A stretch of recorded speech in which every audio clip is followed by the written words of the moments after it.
الله وبركاته.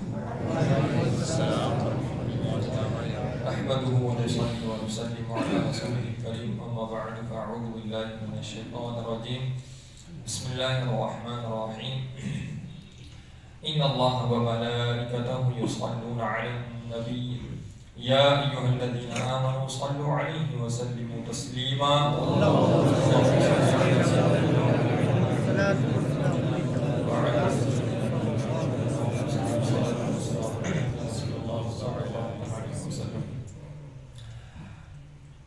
پچھلی جمعہ کو کچھ باتیں میں نے بتائی تھی والدین کے بارے میں. والدین کا مقام کیا ہے، ان کا مرتبہ، ان کے فضائل، اور اولاد کو کس طرح ان کی تعظیم کرنا چاہیے، کس طرح ان کا حکم ماننا چاہیے حیات اور بعد حیات، مرنے کے بعد بھی. کچھ باتیں میں نے عرض کی تھی. آج کچھ باتیں اولاد کے بارے میں آپ کو بتاؤں. اسلام کے اندر ہر شخص کو ذمہ دار بنایا گیا ہے اور کسی نہ کسی کے اوپر کسی نہ کسی کا حق ہے. جیسا میں نے پچھلے جمعہ کو بتایا تھا کہ اگرچہ ماں باپ کیسے ہی ہوں، اگرچہ ماں باپ ظلم کرتے ہوں، تب بھی اولاد پر یہ لازم اور ضروری ہے کہ ماں باپ کا ادب و احترام کریں. تو اب جب یہ بتا دیا کہ ماں باپ اگرچہ ظلم کرے، بظاہر ہمیں لگتا ہے کہ ہمارے ماں باپ ہم پر ظلم کرتے ہیں، تب بھی تعظیم کرنا ہے. تو اب ایسا تھوڑی ہے کہ ماں باپ اس پر ظلم کریں. بس یہ کہہ دیا کہ کیسے بھی ماں باپ ہو اولاد کو تعظیم کرنا ہے، تو ماں باپ کے اوپر کوئی ذمہ داری نہیں ہے کیا؟ صرف اولاد پر ماں باپ کے حقوق نہیں ہیں، ماں باپ پر بھی اولاد کے حقوق ہیں. یہ تو ضرور ہے کہ ماں باپ اگرچہ ظلم کرے بے وجہ، تب بھی اولاد اس کا حق ادا کرے. تو اب ماں باپ ظلم کرے گی تو کیا ماں باپ ظلم کریں گے تو کیا انہیں پوچھا نہیں جائے گا؟ قیامت میں پوچھا جائے گا ان کو بھی. ماں باپ ہو تو ایسا نہیں کہ ہم کچھ بھی کر سکتے ہیں. یہ اولاد اگرچہ تمہاری ہے لیکن تمہارے پاس یہ نعمت ہے، ایک اللہ کی امانت ہے. اللہ کی امانت ہے تمہارے پاس. اس کو سنوارنا ہے اور اس کو اللہ والا بنانا ہے، تمہیں نیک بنانا ہے. ماں باپ پر بھی اولاد کے حقوق ہیں. بہت ساری روایتیں ہیں اور کتابوں میں آیا ہے کہ ماں باپ پر جو اولاد کے حقوق ہے وہ تو بچہ جب ماں کے پیٹ میں ہوتا ہے وہیں سے شروع ہو جاتے ہیں کہ ماں باپ پر کیا حقوق ہیں اولاد کے. ماں کے پیٹ سے ہی اب پیدا ہو تو سب سے پہلا حق ماں باپ پر یہ ہے کہ اس کا اچھا نام رکھیں، اپنی اولاد کا اچھا نام رکھیں. اب یہ نام کے اوپر اگر میں پھر گفتگو کرنا چاہوں تو وہ لمبی لسٹ نکل جائے گی.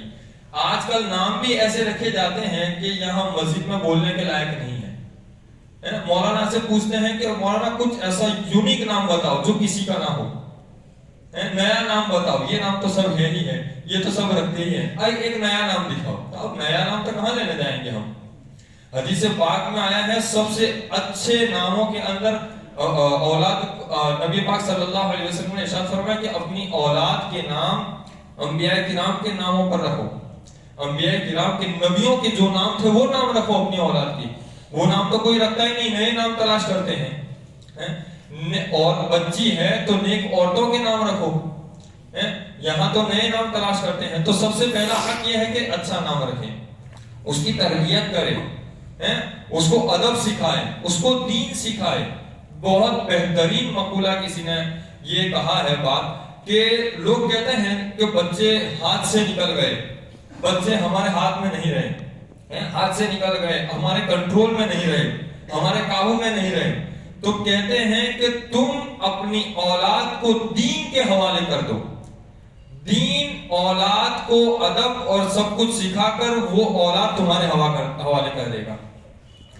اپنی اولاد کو دین سکھا دو، پھر وہ دین سب کچھ اس کو سنوار کر آپ کے حوالے کر دے گا، آپ کے کنٹرول میں کر دے گا. جیسا میں نے بتایا تھا کہ بچہ پروفیسر بن جاتا ہے، بڑا بن جاتا ہے، تو پھر ماں باپ کو ڈر لگتا ہے بات کرنے سے کہ کہیں غصہ نہ ہو جائے، کہیں ناراض نہ ہو جائے. کیونکہ تم نے دنیا کی تعلیم دی ہے. دنیا کی تعلیم بری نہیں ہے, صرف دنیا کی تعلیم اور دین کی نہ دے یہ برا ہے. تو بڑا بن رہا ہے تو اولاد ماں باپ ڈرتے ہیں کہ کہیں ناراض نہ ہو جائے. تو اب اگر بندہ اس کو دین سکھا دے گا, مفتی بنا دے گا, عالم بنا دے گا, حافظ بنا دے گا, چاہے کتنے بھی بڑے مرتبے پہ چلا جائے, وہ ڈرے گا کہ ماں باپ کہیں ناراض نہ ہو جائے.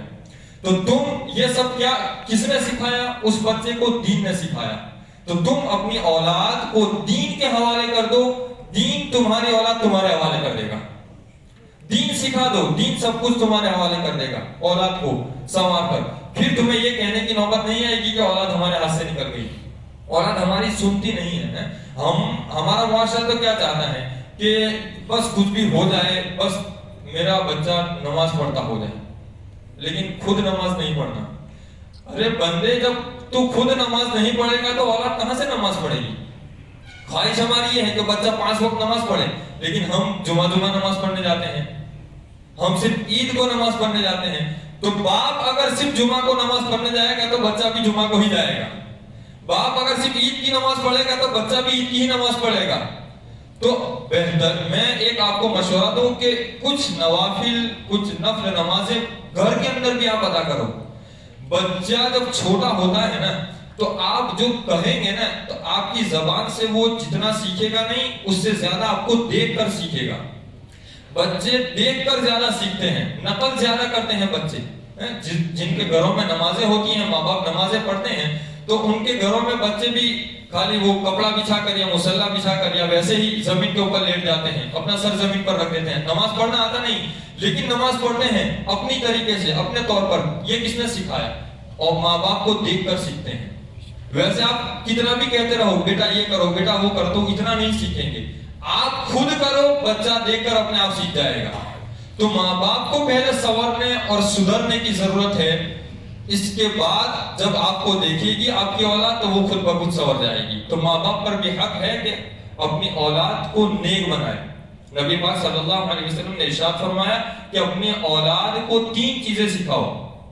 سب سے پہلے اپنے نبی کی محبت, نبی کی محبت سکھاؤ, وہ برے راستے پر نہ چلا جائے.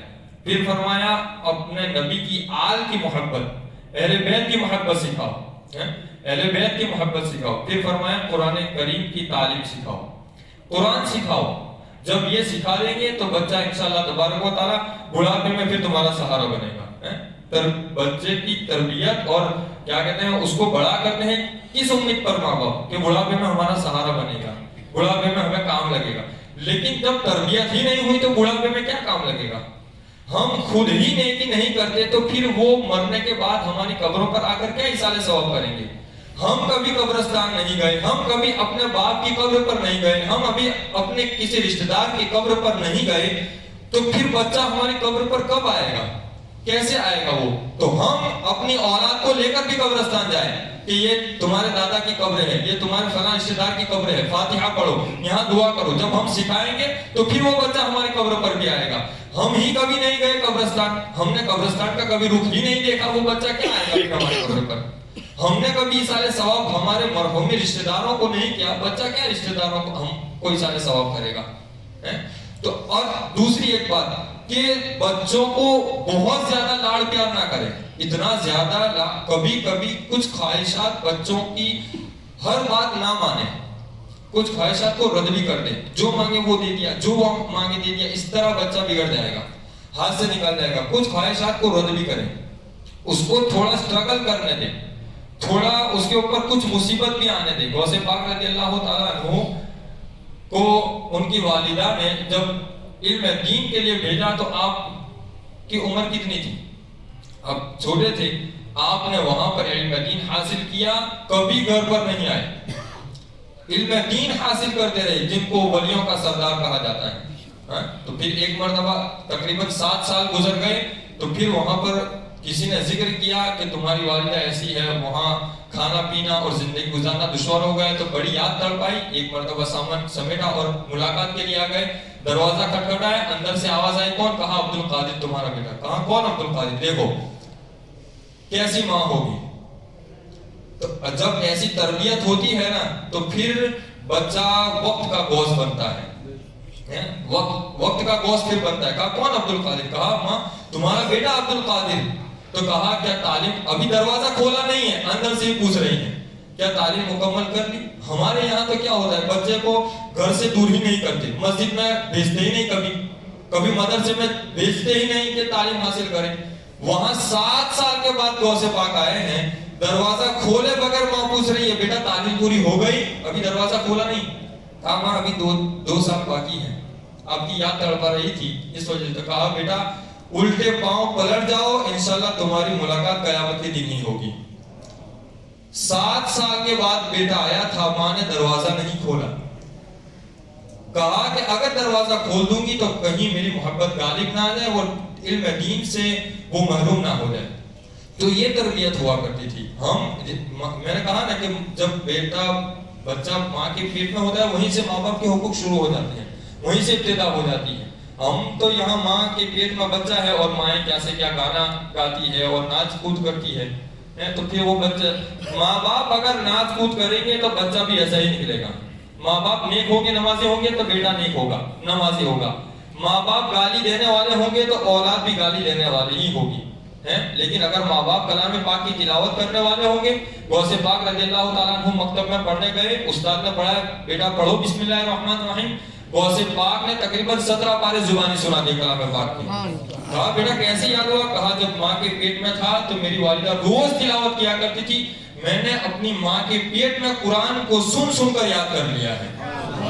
تو جب مائیں ایسی ہوگی تو پھر بیٹے ایسے پیدا ہوں گے. ہمیں چاہیے کہ ہم اپنی اولاد کے حقوق کو بھی ادا کریں اور ان کو نیک تربیت دیں, نیک بنائیں, نمازی بنائیں, تاکہ ہمیں بڑھاپے میں بھی کام آئے اور مرنے کے بعد بھی کام آئے. اللہ تبارک و تعالیٰ ہم تمام کو دین کے مسائل سیکھنا, ان پر عمل کرتے ہوئے عام کرنے کی توفیق عطا فرمائے. السلام علیکم ورحمۃ اللہ وبرکاتہ.